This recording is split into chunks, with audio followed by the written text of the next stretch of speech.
Hi, welcome to the channel. Today we're going to be doing some fashion photography retouching.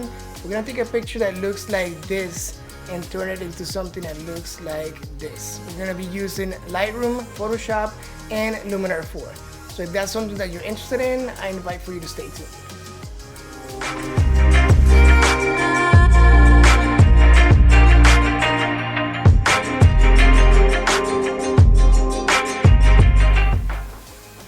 Hey, my name is Jamie. I like to do videos about my experiences with photography and video equipment, as well as software like the tutorial we're about to do on fashion photography. So if that's something that you like, that you're into, I invite for you to join me and subscribe to the channel. That does help me out a lot. Now for today's tutorial, you will need to download the files that are on the description of the video. So make sure you head on down there. There is a link to my website where you could download a Photoshop action file. That's gonna make things a lot faster and easier to go through as we go through the workflow. So we took this photograph with one light. I think it was a beauty dish from the top and a reflector right below her. I will leave actually right now I'll be showing a picture of how we took that photograph. And then here, starting in Lightroom, we will do just some initial touch-ups. What I like to do is, usually in the develop module, go up to tone and do auto. It doesn't always do a good job. So over here, I think it brought the exposure way out too much. So what I'll do is I'll bring down the exposure just a bit and balance it a bit. If you zoom into the model, you can tell she's got some little bit of skin blemishes and a little bit of bumps. So we're gonna fix that on Photoshop. What we'll do is right click on this and hit edit and edit in Photoshop 2020. We'll take it to Photoshop. Alright, so we're in Photoshop now, and what I like to do here is make sure that we're working on a photography workspace. I already have it set up for photography, but okay, so we have on the top right here a Photoshop actions folder. There's no actions here. I took them all out so that we could go through this process. We're gonna be bringing in a Photoshop action that's free. It's on my website. It's here, jaimendresphoto.com. I will leave a link to the website down below. If you click on shop, you see a big link for a free Photoshop action download. I don't have a shop yet set up in the website, but eventually I will. So if you click on this, and I know it's on my downloads folder, so we'll go back and open up the actions menu, and we'll click on load actions. We'll go to downloads, and you see it right here, Jaime Photo Fashion Face Retouch. Open that up, and what that did is basically work. If you're familiar with macros, this is basically a macro that was created for a process that now you don't have to do, and you just flow through that. Now we have it here. Before we run the action, what I like to do is do a little bit of liquify on the model's face, just to touch up, not much, but just to do some subtle changes here. So we'll open liquify now. This is a portrait, so it's only face. I don't do a whole lot, but sometimes depending on the model, I will, let's say, bring in the face width a little bit and maybe the jawline, not by much though. It's very subtle changes. You probably won't be able to tell this. If it's a full body like other tutorials that I've had, sometimes I shape the model's body a little bit, you know, the curves, so that it enhances the model's shape.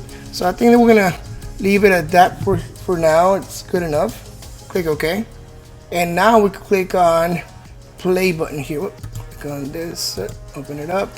Now you have to select. So you'll be on the root folder selection. Make sure you select right below that with the little triangle thing pointing down. Click on Jamie's Simple Face Retouch, and then we'll click the play button. So what that will do is create a couple layers here on the bottom right of the screen, and it creates a blur layer, a texture layer, and a dodge and burn layer. These two are for what's called frequency separation, and that is basically for softening and smoothing the skin of the model and getting rid of the blemishes and probably discoloration that she may have. And then for the dodge and burn, we'll do that to mainly dodge and burn, which is darken and lighten parts of the face to contour and give it a shape look, and you'll see what I'm talking about later on as we go along. Okay, so let's start with the blur layer. We're selecting it here. Now we want to get our lasso tool and start going. We're gonna zoom in to her face, and what we're gonna do here is we're gonna look for the areas of her face that have some discoloration. So right here, right off the bat, I can tell you here's one of them, right? So we'll do a big try to be accurate when you do this. You could do it with an iPad and Apple Pencil if you really want to be very accurate, but I'm doing it with the mouse and that works as well. So once we have that selected with the lasso tool, what we'll do is we'll go to the filter and blur, Gaussian blur. Now depending on the resolution of the photograph, this radius will go up and down. Usually it's already defaulted to 19%. That's because I've used them in the past. Usually between 19 and 20%, 22% is good enough for this. And as you can tell, what it did is softened up her skin a little bit, and it kind of got rid of the blotchiness. So I don't want to do it too much, because here's what happens when you do it, let's say all the way up to 1,000. It really makes it look like a bruise. So obviously we don't want to do that. We want to bring it down to about 20%, between 19 to 20%, and I think that's good right there. It's still softening the skins. So what it did, it kept this texture. If you could tell, if you have a high resolution, if you're not looking at this your phone or something, it kept the texture of the skin of the model, but it got rid of the redness that you see around her face. So we'll click OK on that. I think 20% is about right here, considering the resolution of the photograph. And we'll do another block here. Now, since we already have defaulted to 20%, we'll just hit filter, Gaussian blur, and that'll do it already. So we don't have to go back and select the pixel that we want.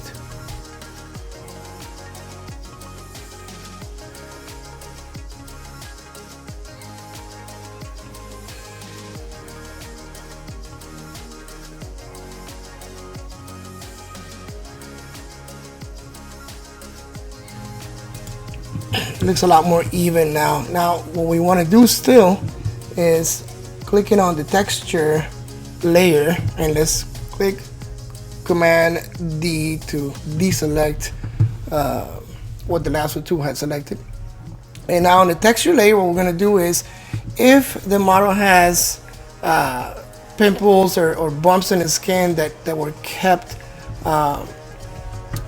we could take those out with the clone stamp tool. So click on clone stamp, and honestly I don't see a whole lot on her face, but let's see, I think one here, this little bump. And the way this tool works, you have to sample.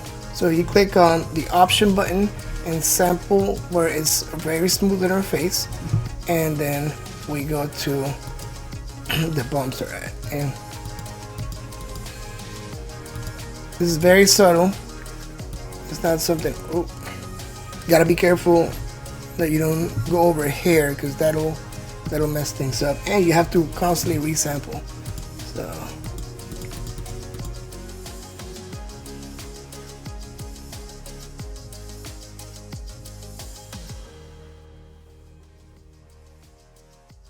So now with dodge and burn, clicked on that layer, which is the last layer on the top from that Photoshop action. We'll click on that, and we'll click on the brush tool. So now on the brush tool, make sure you have black, and we're gonna set the opacity to 33%.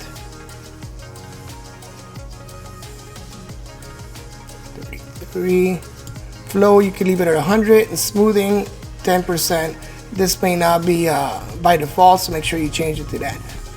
And what we're gonna do first is go over, let's make it smaller, right under her chin.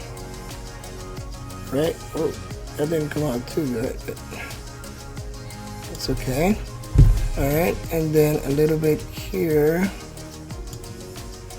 and here. And we'll contour her face. So we'll make this a little bit bigger, this brush. We'll bring it on the side of her face and right above her cheek. These are very big. And then under her neck. Let's move here. The same thing.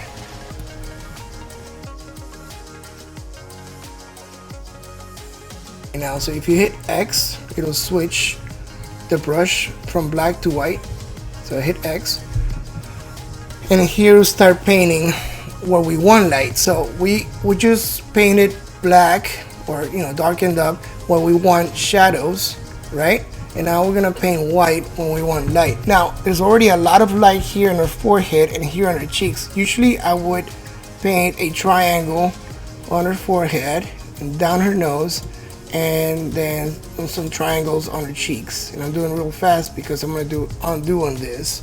Hit undo because I honestly don't think she needs it. However, it will just do like a maybe real. Now, one thing to note here is as I'm painting, I got the button on the mouse pressed down.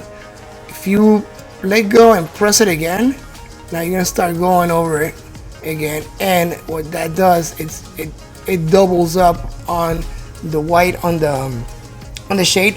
You don't want that, right? So let's hit undo, and we're gonna do just a light triangle here and down her nose. Didn't really like that one. Again, that's the disadvantage of doing it with the mouse. And actually, I'm gonna bring the opacity on this down to 15% because really she does not need it. This is a lot of light already. So there we go. It's a lot more subtle. We're gonna paint triangle right over her forehead, bring it down the nose. The cheeks here, she's already got a fair amount of light, so I'm not gonna touch them, but usually I would do a little triangle here in the cheeks.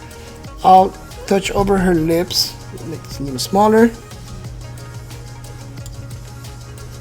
A little smaller here. Okay, so now we're selecting this layer and we're gonna blend it on using the blending menu here. We're gonna select soft light. So what that does basically blends in the painting that we did of the black and white colors and blends them in. Now we can still tell they're there. So what we're gonna do now is we're gonna blur them the same way that we blurred using frequency separation. We're gonna use Gaussian blur. By the way, don't use the first option. Go to blur, Gaussian blur, because you're gonna need to change the radius.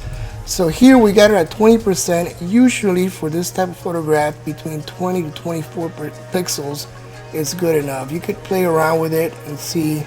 If you bring it all the way up to 1,000, you're not gonna tell that everything is there. But if you have it at 1, then you'll see the strokes of the brush. So right around 20 to 24 is the sweet spot. And again, this is gonna vary depending on the camera that you're using. So let's do it 21. All right, and we could change this later, by the way. So, and I'll show you how. Hit OK, and very subtle. The way to tell is if you hit the little eye button, you see it brings in just some contouring and shading to her face, which not only softens the skin a little bit, but also gives it the dodge and burning shaping that you're looking for. I just click on close, and it's gonna ask me, do I want to save it? Hit save, and that takes a trip back into Lightroom. That's what. So here, looking at it at Lightroom, definitely a different photograph that we took to Photoshop earlier, and here's actually selected the one before, and this is after. So quite a bit of change, but we still got some more stuff that we want to do to this photograph to make it look even better. So what I like to do here is sometimes, depending on the look that I'm going after, I'm gonna play around with the sliders here.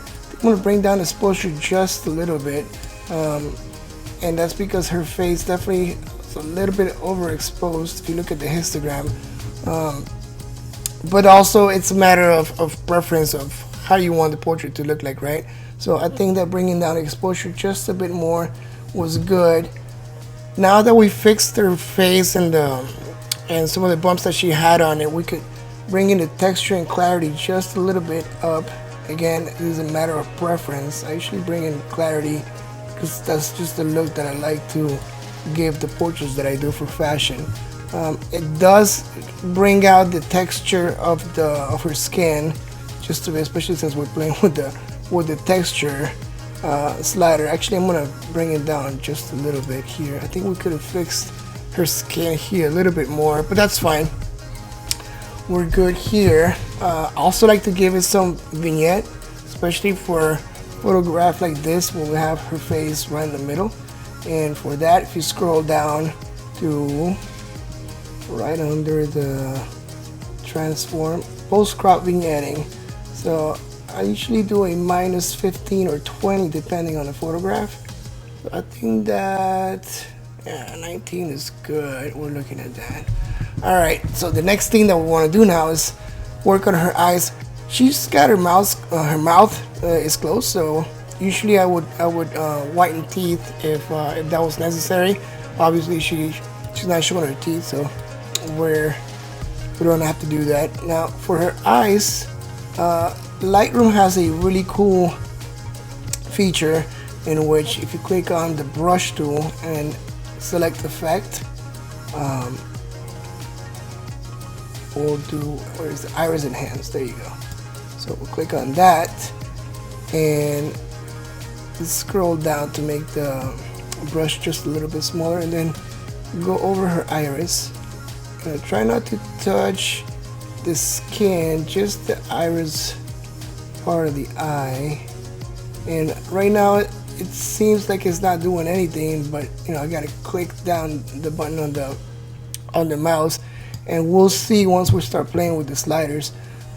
You could click on the select mask overlay and you could see what you painted over. Now let me go over here and do the other eye. Press the space bar and we'll do the other eye, and size just a little bit down and go over her second eye. Now we're obviously not painting it red, we're just drawing a mask over her iris, and we could deselect the mask now. You can tell it's doing not much. We're gonna zoom out just a little bit. Now let's play with the sliders to see how we can get her eyes to pop out. And I like to increase the sharpness and the saturation and the exposure just a little bit. Actually a good trick is the shadows. So if you bring out the shadows, if you do it all the way, it's not gonna, you know, but if you could be more drastic with the shadows as opposed to exposure. If you bring the exposure all the way out, you know, it's gonna look like she's not a human. So I think that depending on the look that you're going after, again, I know I said that like 16 times, but I think that right around here is looking good. And let's zoom out. I think we might have overdone it, so let's bring in the exposure just a little bit and the shadows. Saturation is still good. The sharpness is good. Okay, got an email coming in. All right, so we're done. Let's zoom back in. It's looking good. There you go. It's looking good. And all right, now the last thing that I like to do is bring it into Luminar 4, which is a software that's really cool and I think worth the investment. So Luminar 4, I got the older version there too. Resolution, you can change it to 300, make it nice, and that's gonna open Luminar. In here there's a lot of stuff that you could do, and actually I don't think I use this software to the extent that it can be used. I usually, for the most part, just use it for the filters. It does speed up my workflow, and that's why I like it so much. I already have set up for portrait, so there's definitely a lot of looks that you could go after. So if you click on portrait, I really like female portrait. So what this does, it does shape the face a little bit, and it does bring out the skin just a bit, softens it up. You could zoom in, take a look what it did. So as you can tell, it softened up the skin and brought out her eyes a little bit more. So it really gives it a cool pop that I like and I enjoy. It also gave it another level of vignette that I also think is really cool. So you could, by the way, change the vignette. So if you click on choose subject, you can put DX like right in the middle, so make sure that it's zeroing into her face.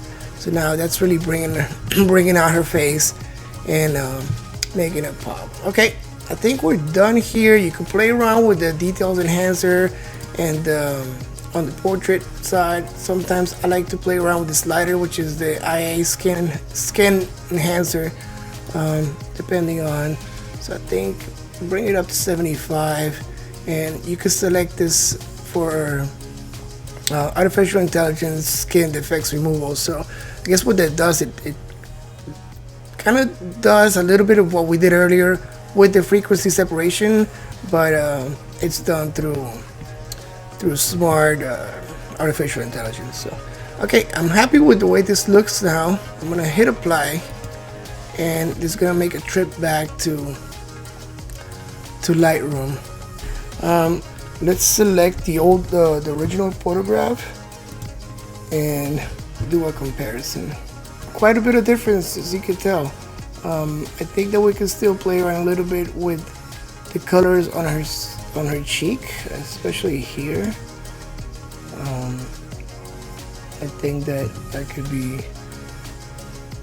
fixed, but I want to leave it like that. It's still definitely looks very fashion, very almost a little bit too much. But that's the look we're going after. And if you could see the difference between the two shots, it's really quite a bit. Let's see. But we still have that texture within her skin. So yeah, pretty impressive, right? Okay, so now let's cut this for Instagram. So that's the process that I use for my fashion photography shots. So if you want to see some more of my work, head on over to my Instagram page. And if you like this video, give it a thumbs up. And again, if this is something that you like, I'll be putting out videos like this in the weeks to come.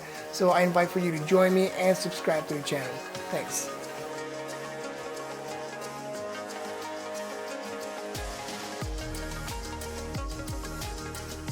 Join me and subscribe to the channel. Let me shit again, bro.